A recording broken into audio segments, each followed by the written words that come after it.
Dude, you're bringing up a day one flat Earth argument, I which am. means you haven't even researched it. So there's many explanations for the stars. One of which is that we have an azimuthal grid of vision. We have a limit to how we see, right? And this is What provable. is There's been that? many tests.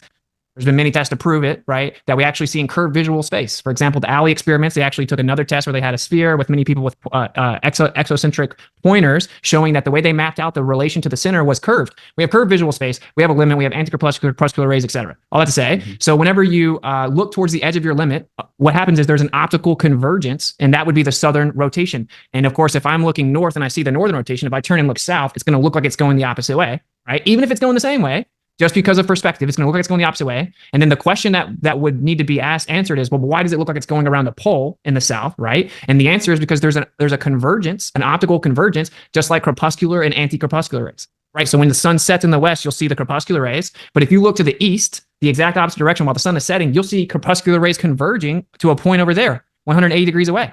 That proves that perspective will make it look like there's an optical convergence point. That's what we see with the stars. So pretty simple. Awesome. And there's like 4 different explanations. It's so simple. There are many potential explanations for the southern stars. This is just one of them.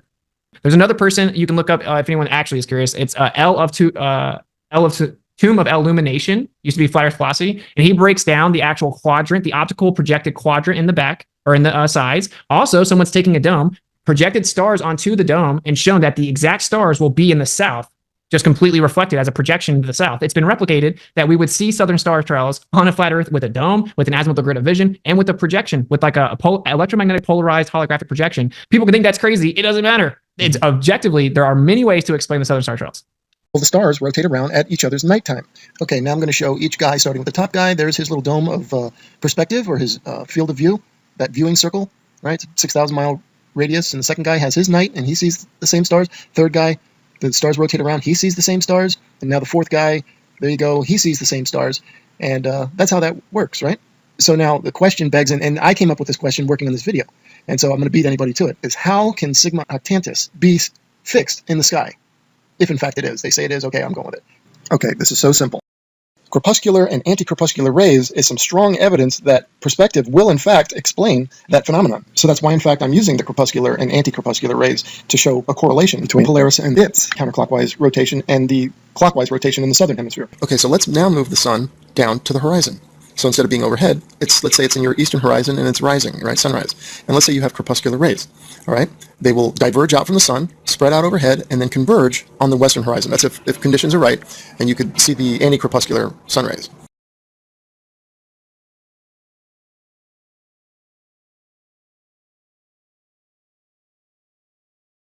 All right, so again, let's attach them to the sun and let's rotate the sun counterclockwise. All right, so what you're going to see is if you're in the middle, you're standing essentially at its equator, right in the center between the sunrise and the sunset, and you would look east and you would see the sun rays rotating counterclockwise. If you look to the west, you'll see the rays rotating clockwise, okay? Because a lot of people say, well, how come you see a rotation when you look south, you see a clockwise rotation of the stars? You know, when actually you look north and the stars around Polaris are rotating counterclockwise. Well, it's exactly the same phenomenon. There's one rotation, but when you look on the opposite horizon, the stars are rotating the opposite direction. And there's an anti-convergence, just like the anti-corpuscular rays converge on the opposite horizon. Okay, so here it is. This represents my sun in the east, and it's sitting on the horizon and has corpuscular rays coming out, and they're attached to the sun. We're rotating counterclockwise. And now, here we go, continuing to rotate counterclockwise, still rotating. And as you look in the opposite horizon, or in the western horizon, the corpuscular rays are now visually rotating clockwise as the result of perspective. So it was counterclockwise in the east and clockwise in the west. And just like in my example that I've done so far of the rotating corpuscular and anti-corpuscular rays, the stars also have a rotation and a counter-rotation. They rotate counterclockwise in the north and visually clockwise in the south. All objects on your anti-corpuscular hemisphere, if you will, that's what I'll call this, 180-degree view, at 6,000 miles away from you, will be at that point of convergence. Now, from the observer, let's break this down into the rays that are 1,000 miles away from you, the anti-corpuscular rays, or look at the corpuscular, either or. But the anti-corpuscular would be this line right here. That's 1,000 miles from you. So that's where all those rays would be at 1,000 miles from you. At 2,000 miles, they would be here. At 3,000 miles, here. At 4,000 here. At 5,000 here. And at 6,000, they go to a point. So we'll get into the stars in a second here, but the stars, like the sun rays, will converge 12,000 miles from the source. Okay, with the crepuscular rays and the anti-crepuscular rays, the source is the sun. And if you're in between, if you're at the equator, so to speak, in between the sun and the end of the anti-crepuscular rays, you will be witnessing 12,000 miles of sun rays that will spread out as they go over you and then converge on the other horizon 6,000 miles away from you or 12,000 miles away from the sun. Well, the stars do the same thing. They have a 12,000 mile convergence from the northern celestial rotation. And if you're standing at the actual equator on the Earth, you would see the stars converge in the southern sky. They would create an anti-rotation. Not a real rotation, just the anti-rotation of the northern celestial rotation. Okay, let me crop these and set them side by side and have them rotating in the same direction, the crepuscular rays and the stars, just to get an idea. You'll see the similarity. Okay, so watch this. There it is. Sun's above your head and then it sets. One more time. That's exactly what is happening, okay? Let's change latitudes now. Let's go to the North Pole. If you go to the North Pole, the North Star would be directly above your head at your zenith. So if this is the latitude of 45 degrees, because if the equator is here, this black line, that's 0 degrees. That's 45, which is right in the middle of 0 and 90 degrees. Okay? So the 45 degree parallel, the North Star is visible 45 degrees. The North Star would be here. Okay? So if you're at 90 degree north, the North Star is 90 degrees above your head. 40 degree, then it's 45 degrees above your head. Now if you're at the equator, the North Star would be directly 90 degrees. You wouldn't even be able to see the North Star if you go past the equator. See? Watch, I'm going to show you. But first, you're going to see how it looks. See, now it arches. It's going this way because the sun is at the equator, but you're not at the equator. So the sun doesn't go directly above your head. It does this arc. It does a curve instead of a straight line. So the sun would never do a straight line at the North Pole. It would always go around you, and the sun would never do a straight line going above your head. The sun would always be turning at the horizon at the North Pole. So the sun never sets in Sweden and Scandinavia during the summer. It keeps going around the horizon, and it's never above the head or below the horizon. It's at the horizon. Sometimes it's twilight, where the sun is below the horizon, but even though it's below the horizon, you still get light because it's not a ball. Well, peep this out, guys. This is very interesting here. Look what happens when we go past the equator and we go to the South Pole. Boom. The South Pole is near the horizon. It's never above your zenith unless you go to the South Wall, which we're not allowed to go there. So no one ever takes pictures of the South Pole directly above your head except for the army. And that South Pole going the opposite direction is just a reflection. This dome is reflective, and as that turns this way, like that, this goes the other direction. Acercando al sur. Ahí está claramente. Es el Ecuador, pasa al centro, está concéntrico. Eso es lo que estamos viendo.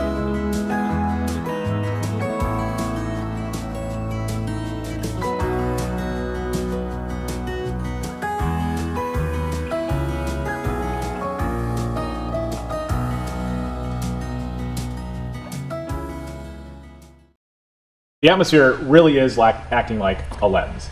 This is how much of the city is missing due to the lensing effect, the magnification of the atmosphere. My little box here. Okay, we're all the way up against the glass. Now let's zoom across the lake.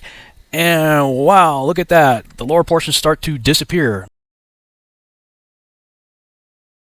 Ooh, check this out. Refraction bends the light downward. It maintained pretty much the same size, too. Others thought that refraction would make the apparent sun appear higher up instead of down.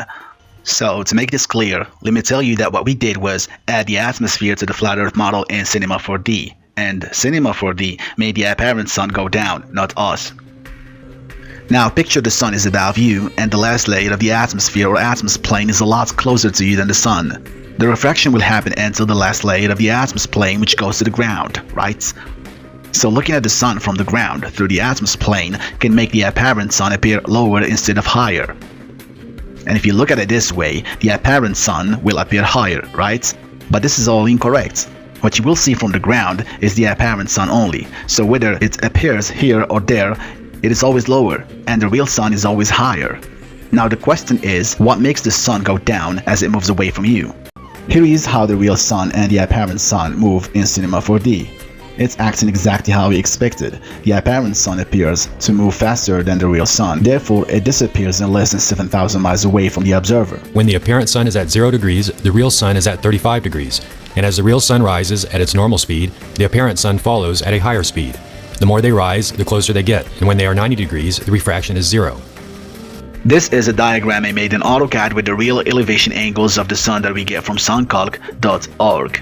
This is the location and dates that I used. You can try that yourself. So when we draw the angles accurately, we notice that the sun travels faster the more it moves away from the observer. As you can see, the distance between 5 and 6 p.m. is a lot longer than the distance between 4 and 5 p.m. And the distance between 12 and 1 p.m. is very close to the speed of the sun on the Tropic of Cancer. If perspective is the reason why the sun sets on the flat Earth, then the more the sun moves away from us, the slower it should appear to us, right? In fact, the sun appears to travel faster the more it moves away from you. So perspective is definitely not the only reason why the sun goes down. Here is how the star field would look if we removed the atmosphere. The place is Canary Island, Spain. The lens that I used here has a 122-degree field of view, and as you can see, the stars never set because they are too high for perspective to make them rise or set. Their altitude now is about 4,000 miles. This number is fairly accurate and matches the rise and set times shown in the programs such as Stellarium. Now I am going to play the same video, but with the atmosphere or atmosplane added. As you can see, the video has changed completely, and the star trails look exactly like the original picture. Here is the original, taken on March 15th, 2015.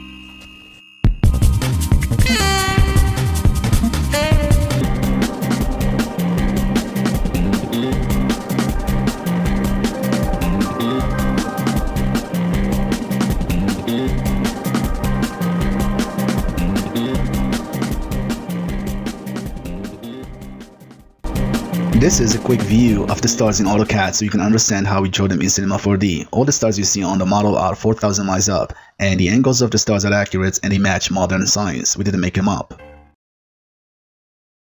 Spherical geometry. It's basically the surface of a sphere. All lines will eventually intersect. No parallel lines exist. You cannot do anything to do with celestial navigation, parallel lines, artificial horizon, parallel to the celestial horizon or the equatorial plane. You cannot do that on a sphere. In spherical geometry, the sum of the interior angles of a triangle is greater than two right angles. Pi equals 180 degrees. In flat geometry, which is Euclidean geometry, the sum of the angles of the triangle must always be 180 degrees. The circumference of a circle, this is another point here too, the circumference of a circle is less than pi times the diameter. That's in spherical geometry.